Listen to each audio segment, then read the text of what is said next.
Saya niat banget tuh pengen ke tanah suci gitu. Satu-satunya jalan ya melalui melalui petugas haji. Tapi ketika itu tidak jadi ya saya niat saya tetap bulat gitu loh. Saya berdoa mungkin ada jalan lain mungkin. Memang benar kata orang lah. Kalau memang sudah panggilan tidak ada yang bisa menghalangi. Kalau udah kehendak Allah nggak ada yang bisa menghalangi. Haji itu adalah panggilan, dan jika memang Allah menginginkan umatnya menjadi tamunya di tanah suci, berbagai cara akan Allah berikan. Ini ada kisah inspiratif dari salah satu kerabat saya, teman saya di kantor. Nah, namanya Pras, dan dia adalah kebetulan petugas media juga ya, media juga, tapi dari tamu kerajaan. Oke, kita langsung wawancara Pras aja ya. Pras, kamu bisa ceritain nggak dari kamu bisa daftar petugas haji reguler, tapi maaf banget nih, kamu bisa sampai nggak keterima. Ini ceritanya bagaimana, Pras? Ya, tahun lalu memang saya udah niatin untuk jadi petugas haji ya. Saya pengen ke tanah suci karena saya belum pernah awalnya, sama sekali belum pernah sampai seumur ini untuk ke tanah suci. Makanya ketika ada peluang dari Kementerian Agama ya saya berusaha, siapa tahu memang rezeki saya di sana gitu loh. Saya ikutin, saya niatin bulat banget tuh tahun kemarin untuk ikut segala tesnya, presentasi dengan cara baik-baiknya gitu. Menyiapkan rencana liputan, mempersiapkan segala hal lah, ibadah diperbaiki. Pokoknya tuh saya udah niat banget dan udah kebayang banget gitu loh, keinginan besar saya. Tapi yang pasti juga saya izin ke orang tua, izin ke ibu. Kalau izin kalau saya ada niat untuk pergi haji, tolong didoakan niat saya untuk ikut petugas haji dan mudah-mudahan lolos gitu loh. Tapi setelah ikuti proses demi proses, semua berjalan lancar. Tapi pada akhirnya saya tidak diterima gitu loh. Tidak lolos lah ke petugas haji gitu. Sedikit kecewa, tapi kan dari awal saya meyakini kalau emang rezeki panggilan Allah itu ke tanah suci selalu ada jalannya gitu. Dan mungkin ini belum waktunya saya ke sana. Tetapi saya sangat besar keinginan saya sepanjang menunggu proses petugas haji itu, saya tuh banyakin sedekah saya di beberapa sedekah elektronik ya. Di situ saya tuangkannya saya, semoga amal ini bisa menjadi pembawa saya ke tanah suci. Itu tuh doa saya tuh fokus tuh ketika sambil sambil tes petugas haji tuh saya tetap fokus untuk sedekah dan fokusnya ke arah situ doanya gitu loh. Sedekah saya pokoknya siapa tahu bisa membawa saya ke tanah suci. Terusan saya sedekah, minta doa sama ibu. Tetapi ketika tidak dipanggil ya udah, saya tidak kecewa sedikit lah, wajar lah, manusiawi kalau kecewa sedikit. Tapi setelah itu saya ikhlas. Berat nggak, Pras, rasanya pada saat kamu nggak keterima ya pada saat itu ya? Memang kamu bilang sih kecewa sedikit, tapi sebenarnya dari hati kamu yang paling dalam itu berat nggak sih sebenarnya? Ya itu, saya kecewa sedikit karena saya meyakini kalau emang belum berangkat ya belum berangkat. Padahal memang saya tuh udah ngebayangin tuh ketika itu, mendoain saya mau ngapain di sana, mau bikin kayak gimana, mau beribadah kayak gimana. Saya udah bayangin semuanya. Tetapi kan ketika gagal ya memang mungkin secara kemampuan saya meyakini gitu lah. Saya ikuti tesnya segala macam, saya meyakini bisalah saya gitu. Tapi kan baik lagi kan, ini kalau hitungan matematis manusia tidak akan diterima gitu loh. Mungkin hitungan matematis saya yakin saya bisa, tapi kan kalau Allah belum berkehendak ya saya nggak berangkat gitu. Akhirnya ya sudah nggak berangkat.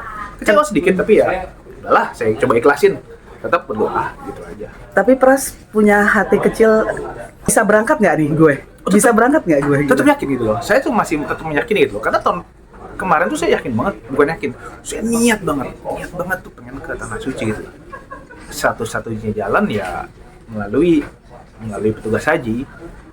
Tapi ketika itu tidak jadi ya niat saya tetap bulat gitu loh.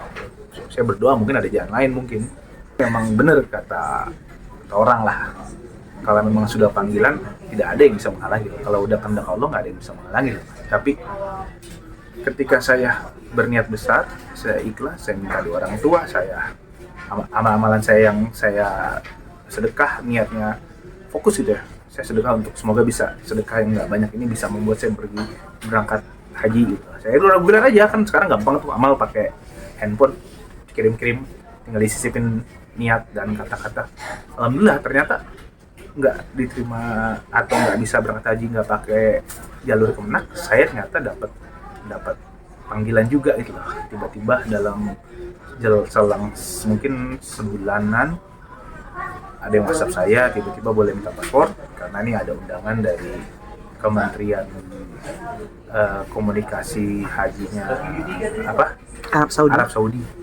Jadi Kementerian Komunikasinya lah, Kominfo-nya Arab Saudi lah, ternyata ingin ada undangan gitu. Dan alhamdulillah ternyata saya terpilih gitu loh, dipanggil untuk sana. Awalnya juga masih yang saya nggak boleh senang berlebihan atau gimana, karena kan semua belum pasti ya, visa belum keluar, segala macam belum keluar. Baru ada info kalau saya akan diundang sama Kominfo ke sana, ngirim berkas. Bahkan tuh hari Senin berangkat tuh sampai hari Sabtunya aja tuh saya visa sama tiket tuh belum ada gitu loh. Jadi kayak saya masih belum bisa yang yakin berlebihan gitu loh. Jadi ya udahlah, kalau emang berangkat itu juga dramanya di situ tuh. Dikasih tahu kalau Senin berangkat, sampai hari Sabtu pun saya nggak megang apa-apa. Berkas sudah masuk memang, cuman tiket, visa itu belum ada yang masuk gitu loh. Kan kaget kan, wah ini jadi apa enggak nih? Orang di rumah udah ayo kita apa namanya itu, Selamatan. Ya syukuran lah. Belum pasti nih kalau ayo kita belanja ke Tanah Abang. Belum pasti ya, itu saya masih belum yakin gitu. Bukan belum yakin, belum tahu nih ini sebenarnya jadi apa enggak. Ternyata alhamdulillah sore hari Sabtunya semua keluar, ya alhamdulillah ya. Akhirnya saya hari Senin bisa berangkat ke sana. Itu menurut saya berkah luar biasa. Niat saya, doa dari orang tua. Saya minta terus sama orang tua, Bu, tolong saya mau pergi haji, jalur laut sini, doain ya. Iya Bu, saya gagal Bu, tapi nggak apa, doain aja tetap nggak jadi petugas haji. Oh iya nggak apa-apa. Mungkin doa-doa dari orang tua saya sama mungkin ya walau-walam ya, amalan-amalan saya yang setiap subuh lah, sedekah subuh saya subuh ngirim pakai handphone, tuh kirim. Mungkin itu yang membuat saya akhirnya bisa berangkat haji dengan jalur undangan kerajaan melewati Kementerian Komunikasi Arab yang sangat luar biasa lah, sangat luar biasa. Tapi Pras, dari kegagalan itu amalan itu tetap kamu jalanin nggak? Tetap jalanin, saya tetap jalanin, maksudnya target saya memang jadi petugas haji. Tapi ketika gagal jadi petugas haji bukan berarti saya udahlah nggak mau sedekah lagi, udahlah nggak mau berdoa lagi. Enggak. Tetap saya seperti saya meyakini banyak jalan menuju tanah suci itu lah. Mungkin ya banyak jalan lah, saya meyakini banyak jalan yang kita nggak tahu, bahkan pun saya nggak tahu sebenarnya tuh ada jalurnya, ada undangan dari komunikasi, saya nggak tahu. Makanya saya tetap aja gitu lah, karena waktu itu kan masih awal tahun ya, haji itu masih 2-3 bulan. Saya meyakini ya kalau memang tahun ini dipanggil nih pasti dalam proses sebulan 2 bulan ini pasti ada jalan gitu. Saya tetap Bu ya, doain Bu, siapa tahu ada jalan lain, atau sedekah jalan aja, ternyata memang benar gitu lah. Jangan putus asa, yakin, doanya, niat tulus, niatnya nggak usah macam-macam gitu, serang ngapain. Ya alhamdulillah semua bisa berjalan dengan baik gitu loh. Sedekah subuh, saya pelajari kalau sedekah subuh itu sedekah yang paling bagus ya. Jadi itu saya setting handphone saya untuk otomatis selain saya bikin harian ya, maksudnya saya kirim nih, misalnya sedekah subuh, setelah bangun subuh saya kirim, semoga amal ini, saya niatin doanya gitu, membuat saya ke tanah suci gitu. Saya kirim tuh melalui situs aplikasi, adalah aplikasi banyak sekarang, aplikasi zakat lah atau sumbangan gitu. Terus saya setting itu, saya isi saldonya, saya setting setiap hari itu reguler, setiap subuh itu motong otomatis. Jadi walaupun saya mungkin tiduran atau saya lupa, uang yang saya masukkan tuh otomatis berjalan sedekah subuh. Nggak banyak, nggak sampai puluhan ribu. Saya hitungan aja, yang penting reguler, nggak harus, yang penting ikhlas, rutinitas.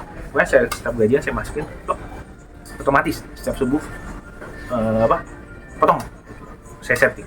Jadi itu mungkin salah satu amalannya. Terus kedua, saya minta doa orang tua. Terus yang ketiga tuh saya beberapa kali, nggak, bukannya ria ya, bukan yang masuk ria, ini kan sharing aja ya. Di kebiasaan keluarga saya tuh amal itu kayak gini, kayak misalnya ya ada kita punya hajat nih atau punya keinginan nih, kalau dari rezeki lebih ya kita beli makanan lebih berapa bungkus, kita bagi ke jalanan gitu loh, kayak modal Jumat berkah gitu loh. Tapi saya memang itu saya ajak anak saya, ayo kita putra bagi-bagi momennya ya. Saya doakan niat mudah-mudahan amal ini bisa jadi apa, jalan saya menuju tanah suci. Jadi saya beli ya semampunya aja, nggak harus mahal, nggak harus mewah. Saya bagi-bagi, itu aja sih amalan-amalannya, sama doa orang tua sih. Saya minta doa ibu, orang tua, minta tolong bu sih ya. Ibadah gimana, Pras? Ibadah ya sebisa mungkin ya, ibadah biasa lah aja, maksudnya seperti 5 waktu sholat. Cuman mungkin saya usahakan itu subuh di masjid, maghrib di masjid berjamaah. Nggak ada yang spesial sih, saya nggak ada yang spesial benar sholat apa gitu, enggak sih. Cuman saya ya itu aja sih amalan saya, sama ikhlas aja udah, serah Allah membawa saya kemana. Naik kereta cepat ke Madinah, ke Mekah, ke Jeddah, Mekah, wah semuanya alhamdulillah sangat luar biasa. Ini mungkin buah keikhlasan ya, itu sih kuncinya.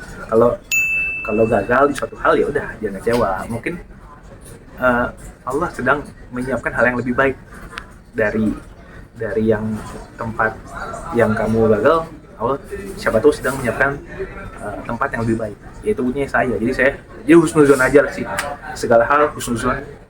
Siapa tahu ini adalah cara Allah untuk menaikkan derajatmu atau untuk menempatkanmu tempat yang lebih baik lagi.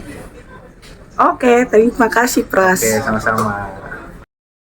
Oke, tadi obrolan-obrolan kita bareng sama Pras, rupanya jangan pernah kecewa dengan apa keputusan dari Gusti Allah, dan rupanya Allah itu punya rencana yang lebih indah dari yang telah Dia rencanakan dari apa yang kita harapkan. Jadi ya jangan pernah putus amalan-amalannya, karena Pras juga melakukan itu, dan jangan pernah untuk lupa bahwa kita masih punya ibu, untuk kita tetap memohon doanya dari ibu. Dan mungkin ibu nggak ada, pasangan kita atau anak kita tetap mengharapkan doa dari orang lain. Dan amalan-amalan kita, Pras itu juga mengamalkan untuk tetap saling membantu orang-orang yang membutuhkan bantuannya, dan itu semua dilakukan dengan cara yang ikhlas. Dia pun menerima keputusan yang kegagalan itu pun dengan cara yang ikhlas. Jadi ya jangan pernah merasa gagal, tapi tetap optimis dan percaya bahwa Allah itu punya rencana yang lebih baik dan lebih indah lagi, dan tetap jalankan semua amalan-amalan agar Allah tetap tersenyum.